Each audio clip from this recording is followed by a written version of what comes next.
El mensaje de este día le he puesto como título: Tu crisis, tu solución. Tu crisis, tu solución. Y ya verán por qué. Bueno, yo recuerdo que hace algunos años pasó por esta zona de la costa de Michoacán un huracán que le pusieron por nombre Alma. Fue devastador. Yo recuerdo que nunca había estado en medio de algo así y todavía puedo recordar el sonido de sus vientos, que eran como literalmente aullidos en la atmósfera. Era tan devastador aquello que arrancó árboles desde su raíz, y esos vientos destructores incluso levantaron techos, voltearon autos estacionados. Yo recuerdo que aquello era para mí algo nunca siquiera imaginado. Era terrible. El aire con agua entraba a todos los lugares de mi pequeño departamento que vivía con mi esposa y mi primera hija, que en ese tiempo era un bebé todavía. Y recuerdo que con algunos muebles hice un rincón a manera de refugio y para proteger a mi esposa y a mi hija, y las metí allí en una esquina detrás de unos muebles. Y tuve que salir a ver a mis padres porque recordé que su casa era de madera y aquello se escuchaba destructor, definitivamente. Y en mi camino hacia la casa de mis padres pude ver cómo algunas palmeras se doblaban casi tocando el piso, y de pronto, cuando el aire cambiaba de dirección, regresaban las palmeras a su posición original. Y efectivamente, después de que el huracán se quedó sin el aliento de los aires, yo me di cuenta que casi todos los árboles estaban derribados, excepto las palmeras alrededor de mi ciudad. Porque las palmeras pueden doblarse incluso por 5 horas seguidas, golpeadas por un viento huracanado a la altura del piso, y rebotar con una flexibilidad impresionante para recuperar su posición de una forma maravillosa. Probablemente para ellas, esos vientos que para nosotros eran espantosos, era un huracán, para ellas quizás solo eran una brisa a la que ya genéticamente estaban preparadas para poderlas recibir. Quizá las palmeras no se preocuparon por los vientos como lo hicimos nosotros. Quizá para ellas esos vientos eran solamente un juego que compartían con la ventisca, digámoslo así. Pero la violencia de los aires que pasaron por esta región nuestra, me di cuenta que solo rebotaron frente a las palmeras, porque el secreto de las palmeras está en la corteza, en su flexibilidad. Y mientras más estrés tenga una palmera con las tormentas, las palmeras, yo leí que podían crecer con mayor fortaleza. Y sabes, eso dice la Escritura acerca de nosotros. Salmo 92 dice que los justos florecerán como la palmera, dice la Escritura.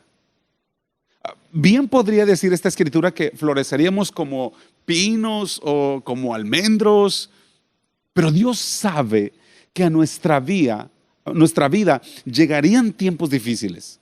A nuestra vida llegarían tiempos que tratarían de robarnos la estabilidad, la fuerza y la fe. Dios sabía que habría ocasiones en que recibiríamos noticias en las que parecería que nuestra vida o la de uno de nuestros seres amados nos presagiarían que estuviera llegando a su fin. Dios sabía que a veces diagnósticos golpearían nuestra vida, que nos presagiarían muerte quizá, o que nuestros sueños quizá parecerían que se iban a morir. Pero yo me doy cuenta que la clave para recuperarnos de estos vientos es saber que estamos hechos con la genética de la semilla de Dios. Te lo voy a repetir: la clave para recuperarnos de estos vientos que nos pueden doblar está en saber que estamos hechos con la genética de la semilla de Dios. Eso significa que estamos hechos para resistir cada situación injusta, para superar cada circunstancia difícil, o para recuperar la fe sobre aquellos diagnósticos, noticias que nos puedan anunciar finales dramáticos. Simplemente porque estamos hechos con la genética de la semilla de Dios. Mira lo que nos promete la palabra de Dios en Salmo 34, 6 y 7, dice la Escritura: este pobre clamó y el Señor lo oyó y lo libró de todas sus angustias para defender a los que temen al Señor. Su ángel acampa alrededor de ellos. Este pobre clamó y el Señor lo libró de todas sus angustias. La palabra angustias aquí se traduce como problemas. Y yo me hago una pregunta: ¿qué ingredientes hacen a las personas fuertes, pero a la vez flexibles, para levantarse de nuevo después de una pérdida, de una tormenta en la vida? ¿Qué es aquello que provoca que mientras unos sobreviven, otros caen? Yo me hago preguntas como: ¿por qué hay unos que vuelan hacia las estrellas mientras otros se estrellan en su vuelo?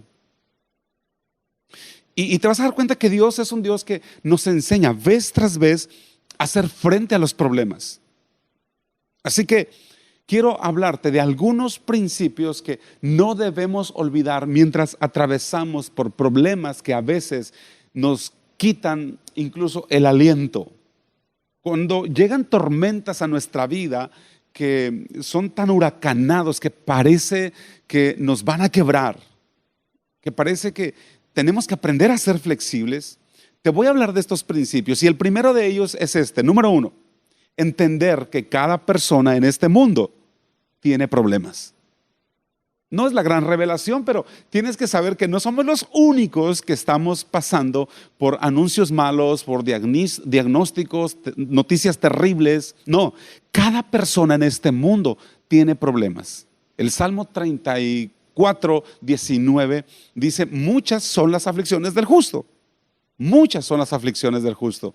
Y esa palabra aflicción significa problemas. Es decir, que por ser cristianos no quiere decir que no vamos a tener problemas. Ahora, mira lo que dice 2 de Corintios 1, 3 y 4. Dice así: alabado sea el Dios y Padre de nuestro Señor Jesucristo, pues Él es el Padre que nos tiene compasión y el Dios que siempre nos consuela. Él nos consuela en todos nuestros sufrimientos para que nosotros podamos consolar también a los que sufren, dándoles el mismo consuelo que Él nos ha dado a nosotros. Aquí encontramos una promesa de consolación de parte de Dios, pero también la evidencia de que si hay consolación es que tuvimos problemas. Y si pones atención te vas a dar cuenta que en esta vida el éxito no es más que la habilidad de solucionar aflicciones y problemas. Porque todo mundo tenemos problemas. Mira, los desempleados tienen problemas precisamente porque necesitan trabajar.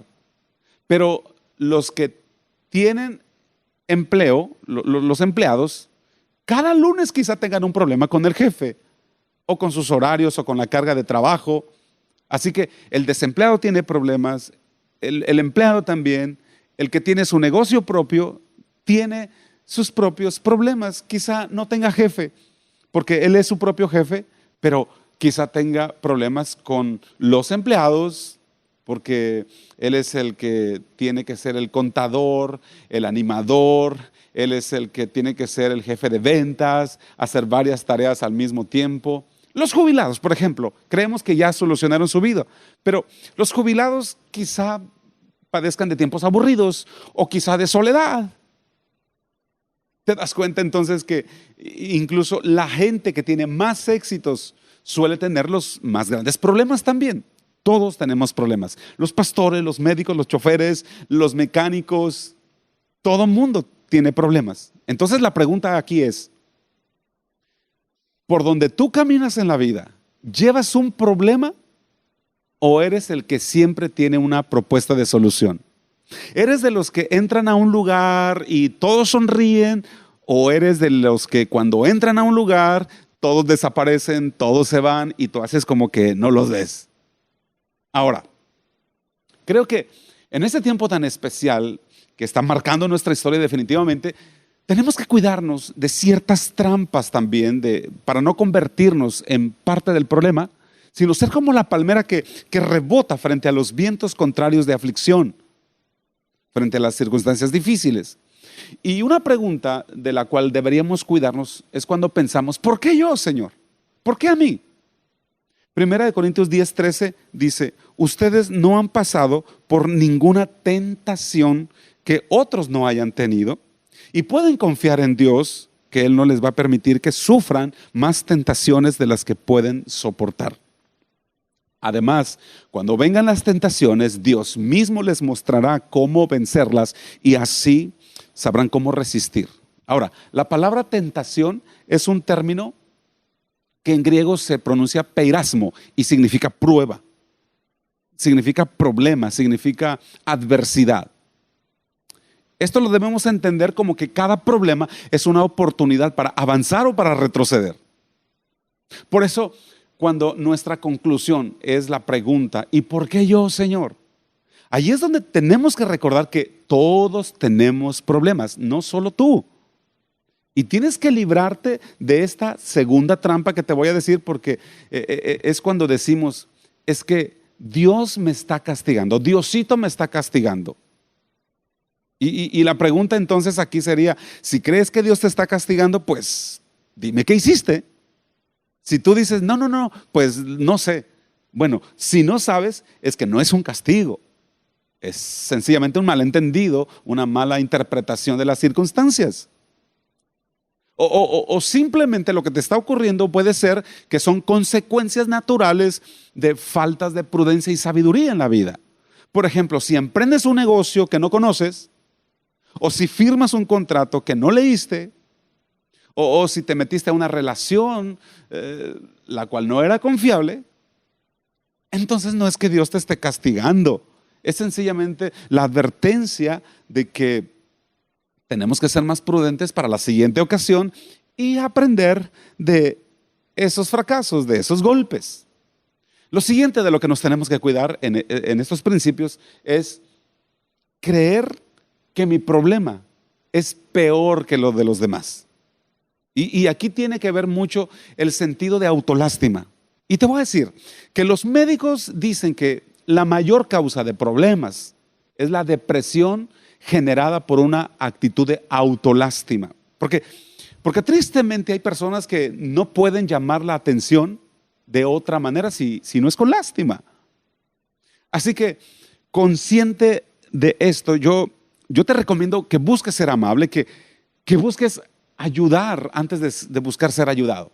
Porque una vida sin problemas es ilusión, es un espejismo. Salmo 50, 14 y 15 dice, sacrifica a Dios alabanza y paga tus votos al Altísimo. Versículo 15 dice, e invócame en el día de la angustia, es decir, en el día de tu problema. Y hay una promesa aquí y dice, te libraré y tú me honrarás. ¿Sabes qué está diciendo? Aquí está hablando de una secuencia de acciones cuando tenemos un problema. Está diciendo, aprende a alabar a Dios en medio de tu problema. Eso es lo primero. No te fijes en lo difícil, en lo grande de tu aflicción. Aprende a mirar la grandeza de aquel que está por encima de los problemas. Número uno. Número dos, está diciendo, cuida fielmente el cumplimiento de su palabra en tu vida. Y lo tercero es, ora a Dios.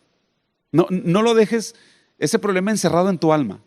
Suéltalo delante de Dios.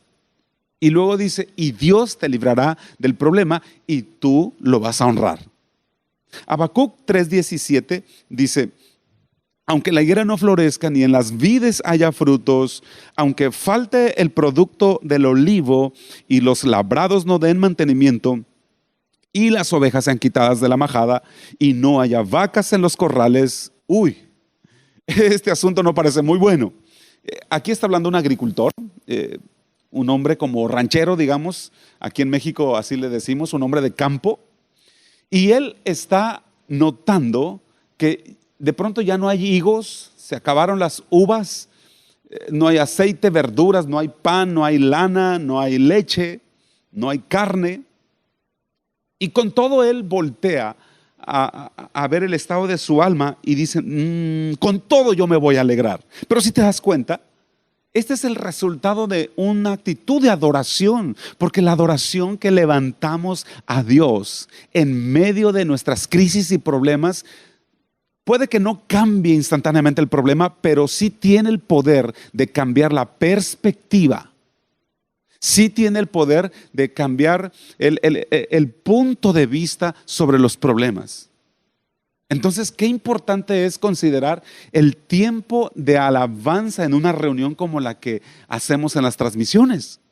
Qué importante es que pongas tu reloj despertador temprano, sabiendo que en nuestro caso a las 10 nos reunimos cientos y miles de personas para adorar y alabar a Dios, y que en medio de esa adoración Dios es capaz de mover tu perspectiva, de cambiar tu punto de vista, de darte una nueva noción de las cosas, de los problemas, y hacerte mirar desde otro ángulo tus aflicciones que parece que te están ahogando.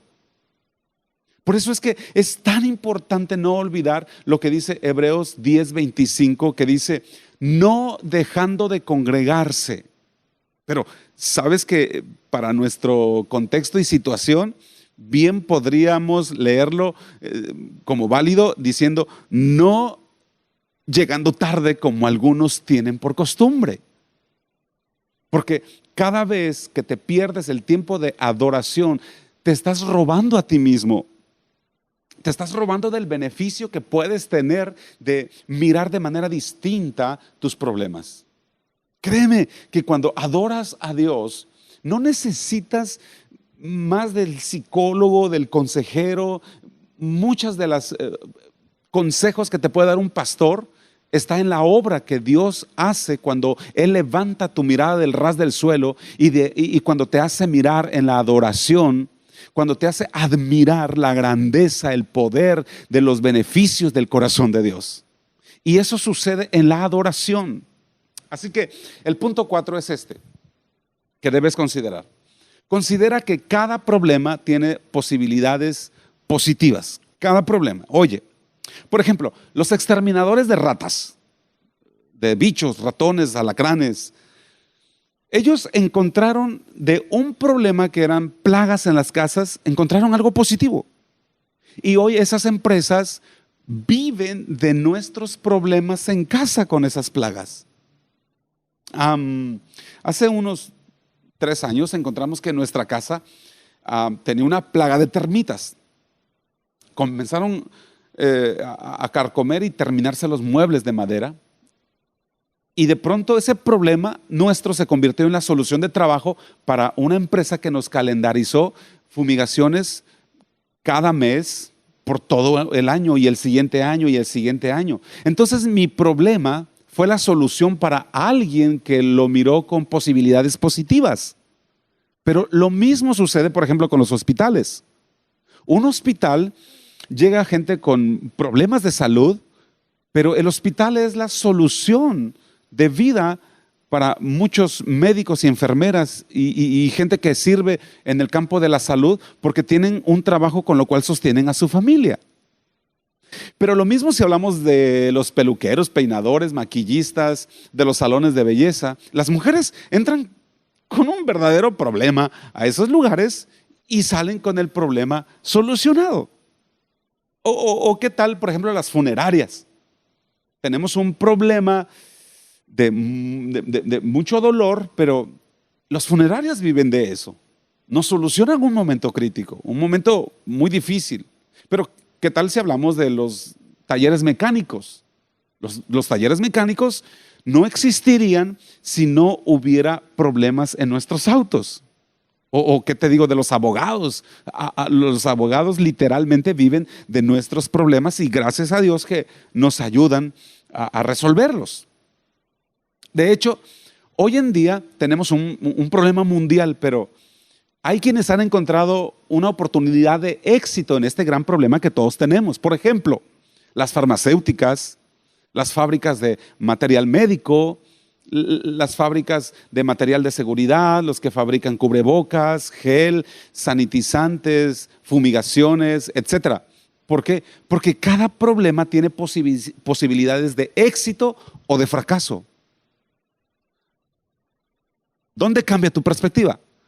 Cuando aprendes a mirar las posibilidades de éxito que hayas en la presencia de Dios con una idea creativa. Cuando recibes una idea del cielo y te das cuenta que solucionar uno de los problemas que el mundo hoy en día puede estar padeciendo, se puede transformar en tu siguiente historia de éxito. Bueno, voy al siguiente punto que debemos considerar, y es este: cada problema nos cambiará. Cada problema nos cambiará. Tiene el potencial de cambiarnos. Entonces, tú puedes cambiar tu problema, tu frustración o tu dolor a derrota o a dinamismo, a pérdida o posibilidad. Aun cuando no puedas, digamos, controlar el problema, sí puedes controlar, en el favor de Dios, tu reacción al problema y cambiar el efecto de ese problema en tu vida. Mira, por ejemplo, se cuenta que en cierta parroquia, en una ocasión, despidieron al sacristán porque no sabía leer. Y era necesario que el sacristán llevara registros de voluntarios en la iglesia. Entonces él estaba muy enojado, muy contrariado, porque le pareció injusta esta situación. No sabía qué hacer. Entonces decidió vender semillitas tostadas de calabaza en la esquina de la iglesia. Mucha gente lo conocía en el pueblo, por lo tanto vendió más de lo que él esperaba, así que muy pronto tuvo que abrir con otro empleado otro puestecito en la otra esquina de la iglesia. Y bueno, las ventas siguieron muy buenas, y al poco tiempo él ya estaba distribuyendo costales de pepitas de calabaza tostada a los pueblos cercanos. Pasa el tiempo y después se convierte en un exportador de sus productos industrializados ya a otros países. De manera que el día que él estaba en la Secretaría de Hacienda presentando su declaración y le piden firmar la constancia, él dijo que no sabía leer, que por favor le consiguieran un cojín con tinta porque no sabía firmar con lapicero, sino con su huella digital. Asombrado, entonces el oficial hizo un comentario en voz alta y dijo: ¡Wow! ¿Así que no sabes leer y exportas tus productos a otros países? Uy, ¿qué sería de ti si supieras leer entonces? Este hombre voltea a verlo y contesta en voz alta y dice: ¿qué sería? Sacristán. Si supiera leer, hoy en día sería un sacristán. ¿Te das cuenta? De su problema sacó un plan exitoso. Por eso mi pregunta es el día de hoy: ¿qué está haciendo de ti esta crisis? ¿Qué está haciendo de ti este problema que hoy tienes? A veces somos más expertos en recordar nuestros intentos fracasados que en proyectar nuestras memorias para nuevas victorias. Se dice que el 99% de las casas, todos tenemos un cuarto donde metemos las chivas, los cachivaches, cosas que nunca vamos a usar, cosas que un día fueron muy útiles, pero que solo guardamos por si algún día nos las llegamos a poner, por si alguna ocasión nos puede servir de nuevo, las guardamos. Por si se pone de moda, de nueva cuenta, ahí las echamos en los cachivaches. Pero así como tenemos un cuarto de trebejos y de chivas en el pasado, la pregunta es: ¿hay un lugar en tu casa, pero sobre todo en tu corazón, donde sueñas por cosas nuevas? Un lugar no solo en tu casa, como te digo, sino en tu mente y en tu corazón, donde sueñas lo que verás en tus hijos, en tu empleo, en tu negocio, en tu empresa, en tu vida espiritual. Lo que sucederá a 5 a 10 años, resolviendo los problemas, viendo los problemas como una oportunidad mientras miras a Dios obrar en tu vida. Un lugar en tu espíritu donde se incentiva el poder del Espíritu Santo y puedas caminar sobre sus promesas. Hay un lugar en tu corazón donde puedes mirar con fe el destino, con poder y esperanza, todo aquello que Dios quiere hacer. Un lugar que te inspire, te motive, te llene de fe. Sabes que la mayoría no lo tenemos, pero lo que sí tenemos es quizá no un cuarto, pero sí en nuestra mente y en nuestro corazón, llenos de recuerdos que son trebejos, que son como chivas, cacalastres viejos, como cuando a veces tenemos una grabadora con casetera antigua que tiene la tapa quebrada y de pronto nos acordamos de la música de los 70s, de los 80s, o esa pelota desinflada que está ahí tirada empolvada y decimos, ay, es que esta me la regalaron, o ese trofeo que me gané cuando participé en el sorteo de 1967. Muchas veces tenemos recuerdos y lugares que nos conectan con el pasado, pero no tenemos momentos que nos conecten con las promesas de Dios en el futuro. Y todos deberíamos tener un lugar de nuestros sueños, de comunión, no con nuestros problemas, sino con nuestros anhelos, para cuando lleguen las tormentas, las dificultades, las crisis, cuando lleguen los vientos y las tormentas en la vida, para cuando lleguen los problemas, podamos correr a ese lugar donde nos enchufamos con la fuente de esperanza, con los sueños y con nuestra fe que tenemos en Dios. Todos necesitamos el acceso a ese lugar que nos conecte con Dios, que nos desenchufe de los problemas y aflicciones de hoy y nos ponga en línea con las promesas que Dios nos ha hablado, que nos inyecte el poder inspirador de Dios y que alimente nuestra esperanza y nuestra fe y nuestros sueños.